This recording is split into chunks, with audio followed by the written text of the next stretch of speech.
Hello friend, welcome back to my channel. दोस्तों इस video में हम लोग 2 मिनट में 10 क्वेश्चन फिर से देखेंगे, ठीक है। तो चलिए वीडियो को स्टार्ट करते हैं। बट इससे पहले आप चैनल पर नए हैं तो चैनल को सब्सक्राइब जरूर कर लेंगे। देखिए सबसे पहला क्वेश्चन आपको दिख रहा होगा, जुड़वा खनिज किसे कहा जाता है। तो देखो जुड़वा खनिज जो है ना, जस्ता तांबा को कहा जाता है। जुड़वा खनिज जो कि राजस्थान के जवाहर खान जो है, ये जुड़वा खनिज के लिए प्रसिद्ध है ना। तो जस्ता और तांबा को कहा जाता है क्या, जुड़वा खनिज, है ना।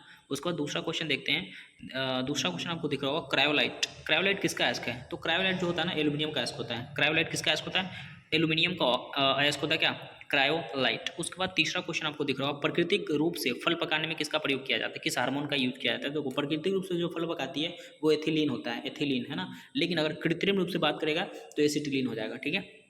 तो प्राकृतिक रूप से क्या होता है, एथिलीन होता है ना। और अब कृत्रिम रूप से आर्टिफिशियल तरीके से एसिटिलीन का यूज़ किया जाता है, जो कि C2H2 होता है, कैल्शियम कार्बाइड प्लस जल से बनता है क्या, एसिटिलीन, है ना। तो प्राकृतिक रूप से क्या हो जाएगा, एथिलीन। उसके बाद तीसरा क्वेश्चन आपको चौथा क्वेश्चन दिखेगा, लिपस्टिक में किसका प्रयोग करा जाता है। तो देखो लिपस्टिक में सभी चीज़ का यूज़ किया जाता है, इसमें से तेल, मोम और इसुलियंट्स। जो ये जो इसुलियंट्स होता है ना, ये नमी प्रदान करता है लिप्स में, ठीक है। तो ये लिपस्टिक में सभी हो जाएगा इसमें। उसके बाद अगर बात करें पाँचवा क्वेश्चन, तो देखो पांचवा क्वेश्चन ये रहा, कांच पर लिखा जाता है। कांच पर लिखने के लिए किसका प्रयोग किया जाता है, तो वो होता है HF। HF बोले तो हाइड्रोफ्लोरिक एसिड का प्रयोग कांच पर लिखने के लिए किया जाता है। उसके बाद आते हैं छठा क्वेश्चन। छठा क्वेश्चन आपको दिख रहा होगा, साबुन रहित साबुन किसे कहा जाता है। साबुन रहित मतलब सोपलेस सोप किसको कहते हैं, तो वो होता है डिटर्जेंट्स। डिटर्जेंट्स बोले तो अपमार्जक को हम साबुन रहित साबुन कहते हैं, ठीक है। उसके बाद आता है सातवां क्वेश्चन, ये रहा, लिप बाम में किसका प्रयोग किया जाता है। देखो लिप बाम में मेनली अगर बात करें तो मोम होता है ना, जो कि कार्नोबा मोम होता है, मधुमक्खी से प्राप्त होता है। बट इसमें ये सब भी थोड़ा थोड़ा मात्रा में पाया जाता है, ठीक है। तो ये सभी हो जाएगा ना।